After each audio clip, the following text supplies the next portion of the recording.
Hello everyone, welcome to my channel. आज हम इस वीडियो में SN1 एंड SN2 रिएक्शन का एनर्जी प्रोफाइल डायग्राम समझेंगे। इसका बेसिक कॉन्सेप्ट डिटेल में डिस्कस करेंगे। बीएससी फोर्थ सेमेस्टर केमिस्ट्री के यूनिट फर्स्ट का एक बहुत इंपॉर्टेंट टॉपिक है, एक इंपॉर्टेंट कॉन्सेप्ट है।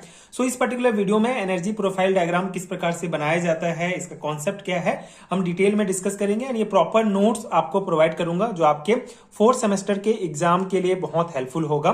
सो स्टार्ट करते हैं इसके बेसिक कॉन्सेप्ट से। SN1 रिएक्शन का एनर्जी प्रोफाइल डायग्राम किस प्रकार होता है, इसके बाद SN2 रिएक्शन का एनर्जी प्रोफाइल डायग्राम भी समझेंगे। सो एनर्जी प्रोफाइल डायग्राम क्या होता है? बेसिकली किसी भी केमिकल रिएक्शन का जो एनर्जी प्रोफाइल डायग्राम होता है, ये उसके सिंगल एनर्जेटिक पाथवे का थ्योरेटिकल रिप्रेजेंटेशन होता है। ओके, बेसिकली किसी भी केमिकल रिएक्शन का जो एनर्जी प्रोफाइल डायग्राम होता है, ये थ्योरेटिकल रिप्रेजेंटेशन होता है उसके सिंगल एनर्जेटिक पाथवे का। ओके, सो बेसिक आपको ये समझना है कि एनर्जी प्रोफाइल डायग्राम में हम एनर्जेटिक पाथवे को शो करते हैं। So since SN1 reaction take place in 2 step, basically हमने जब SN1 रिएक्शन का मैकेनिज्म डिस्कस किया था तो वहां पे देखा था कि जो SN1 रिएक्शन होता है ये 2 स्टेप में कंप्लीट होता है। तो उस अकॉर्डिंग इसका जो एनर्जी प्रोफाइल डायग्राम है इस प्रकार से हम शो कर सकते हैं। So it's energy profile diagram is depicted in the following figure। Okay, अब यहाँ पे हम इसका एनर्जी प्रोफाइल डायग्राम डिस्कस करेंगे। जैसे कि एनर्जी प्रोफाइल डायग्राम जो होता है SN1 रिएक्शन का, ये energy and process of reactions के बीच एक ग्राफ खींचा जाता है। ठीक है, ये प्रोसेस ऑफ रिएक्शंस मतलब रिएक्टेंट से किस प्रकार से प्रोडक्ट बनता है, यही प्रोसेस ऑफ रिएक्शन होता है। एंड ये एनर्जी है। तो ये हमारा रिएक्टेंट है जो हम देख सकते हैं, ये tertiary butyl bromide and 2H2O, ये हमारा रिएक्टेंट है।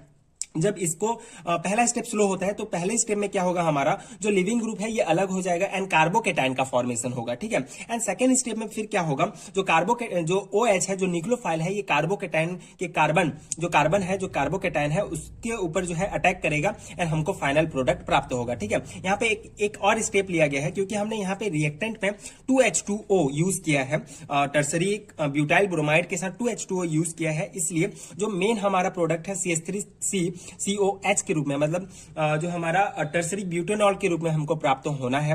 तो इसके लिए पूरा प्रोसेस, पूरा मैकेनिज्म क्या है एक बार डिटेल से डिस्कस कर लेते हैं।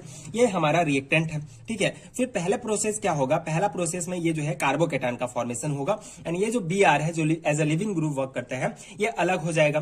ठीक है, यहाँ पे कार्बोकेटाइन का फॉर्मेशन हुआ। उसके बाद सेकंड स्टेप में क्या होगा, जो न्यूक्लियोफाइल है ये अटैक करेगा। ठीक है, ये अटैक करेगा तो इस प्रकार अटैक करेगा तो हमारा जो है ये प्रोडक्ट प्राप्त हो जाएगा। ठीक है, ये ब्यूटेनॉल जो हमको प्रोडक्ट प्राप्त हो जाएगा। लेकिन यहाँ पे हमने H2H2O भी यूज किया है। यहाँ पे हमको जो हमारा प्रोडक्ट है ये CH3COH2 के रूप में प्राप्त हुआ है। तो यहाँ पे जो H2 है इसको अलग करने के लिए एक और प्रोसेस होगा जिसमें जो है H3O जो है अलग हो जाएगा यहाँ से इस प्रोडक्ट से, जिससे हमको जो है ये मेन प्रोडक्ट हमको प्राप्त हो जाएगा। बेसिकली इसको आप इस प्रकार से मतलब सिंपल वे में भी रिप्रेजेंट कर सकते हैं। बेसिकली 2 स्टेप में कंप्लीट होता है।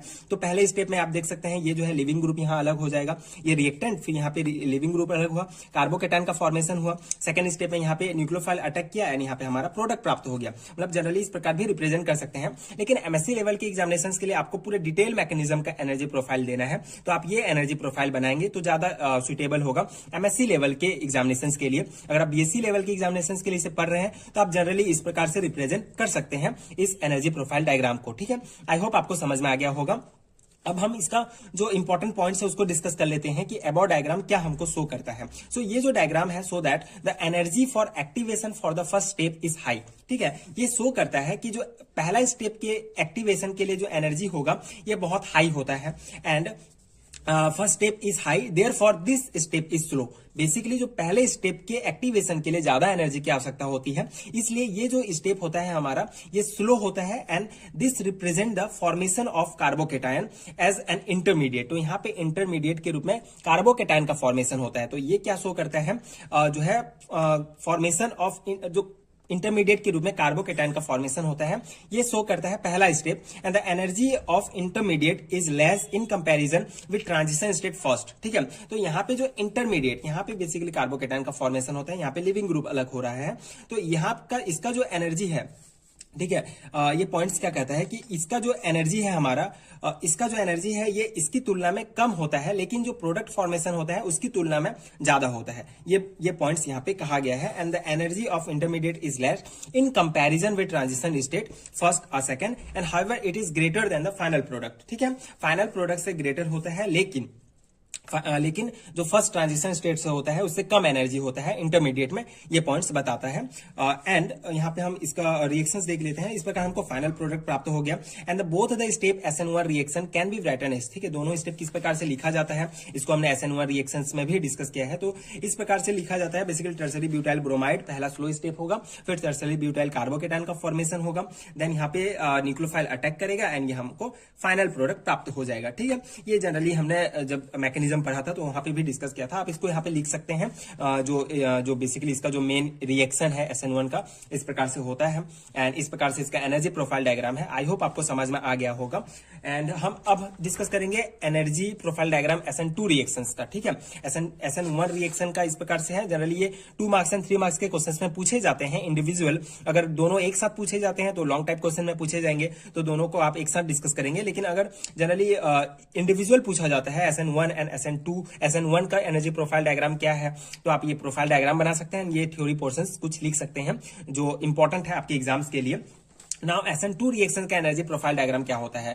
SN2 reaction is one step reactions in which intermediate transition state is form. Basically SN2 reaction में जो इंटरमीडिएट जो होता है ये ट्रांजिशन स्टेट होता है, जिसमें इसका रिएक्शंस आप ये देख सकते हैं। ये जो है न्यूक्लियोफाइल है, ये हमारा लिविंग ग्रुप है। ठीक है, ये हमारा एल्काइल हैलाइड है। तो पहला स्टेप स्लो स्टेप होता है एंड यहाँ पे ट्रांजिशन स्टेट का फॉर्मेशन होता है। ट्रांजिशन स्टेट में क्या होता है, बेसिकली जो न्यूक्लियोफाइल है एंड ये जो लिविंग ग्रुप है, ये दोनों पार्सली बॉन्डेड कार्बन से जो है पार्सली बॉन्ड से जुड़े होते हैं। जिससे इसमें क्या होता है, बेसिकली इस प्रोसेस में जो Br होता है ये अलग होता है, अलग होने से पहले एंड OH के जुड़ने से पहले का ये ट्रांजिशन स्टेट होता है। इसके बाद जो प्रोडक्ट होता है उसमें Br लिविंग ग्रुप अलग हो जाता है एंड OH जो है ये कार्बन से जुड़ जाता है। इस प्रकार हमको प्रोडक्ट प्राप्त हो जाते हैं। And the energy profile for such a reaction is show in the following figure. इस प्रकार से आप इसका एनर्जी प्रोफाइल डायग्राम शो कर सकते हैं, जिसको भी energy and process of reactions के बीच खींचा जाता है। सो सिंपल सा है, ये 1 स्टेप रिएक्शन है, तो इसको सिर्फ एक स्टेप में आपको कंप्लीट करना है। पहला ये हमारा रिएक्टेंट है, फिर यहाँ पे हमारा ट्रांजिशन स्टेट शो करेंगे एंड उसके बाद ये हमारा फाइनल प्रोडक्ट इस प्रकार प्राप्त हो जाएगा। ये बहुत सिंपल सा है। SN2 रिएक्शंस आप इस प्रकार जनरली शो कर सकते हैं। And about diagram show that the energy required to break the CBr bond is less than the energy release in formation of COH bond. ठीक है, तो ये क्या शो करता है, यहाँ पे बेसिकली जो है CBr बॉन्ड, ठीक है, CBr बॉन्ड जो है ये ब्रेक होगा। ये CBr बॉन्ड ब्रेक होगा एंड ये जो है दोनों फॉर्मेशन होगा। तो उसी को इस एनर्जी प्रोफाइल डायग्राम में दिखाया गया है। ये रिएक्टेंस में जब न्यूक्लियोफाइल जुड़ेगा तो उसके लिए जो है एनर्जी की रिक्वायर्ड ज्यादा होगी कंपैरिजन टू जब ये Br बॉन्ड इससे टूटेगा। ठीक है, इस स्टेप में टूट रहा है तो कम एनर्जी की आवश्यकता हो रही है, एंड यहाँ पे न्यूक्लियोफाइल जुड़ रहा है तो ज्यादा एनर्जी की आवश्यकता हो रही है। इसी को इस थ्योरी पॉइंट में बताया गया है। ठीक है, तो इस प्रकार से आप energy profile diagram SN2 reactions के लिए शो कर सकते हैं। बहुत सिंपल सा है एंड ये SN1 रिएक्शन का एनर्जी प्रोफाइल डायग्राम है। आई होप आपको समझ में आ गया होगा एंड ये नोट्स आपके एग्जाम प्रिपरेशन के लिए हेल्पफुल हुए होंगे। अगर आपको इसका PDF चाहिए तो आपको नीचे डिस्क्रिप्शन बॉक्स में एंड कमेंट सेक्शन में लिंक मिलेगा, वहां से आप डाउनलोड कर सकते हैं। इसके अलावा आगे के वीडियोस देखने के लिए प्लीज चैनल के साथ जुड़े रहिए। प्लीज सपोर्ट कीजिए, like share subscribe to my channel and thank you so much for watching.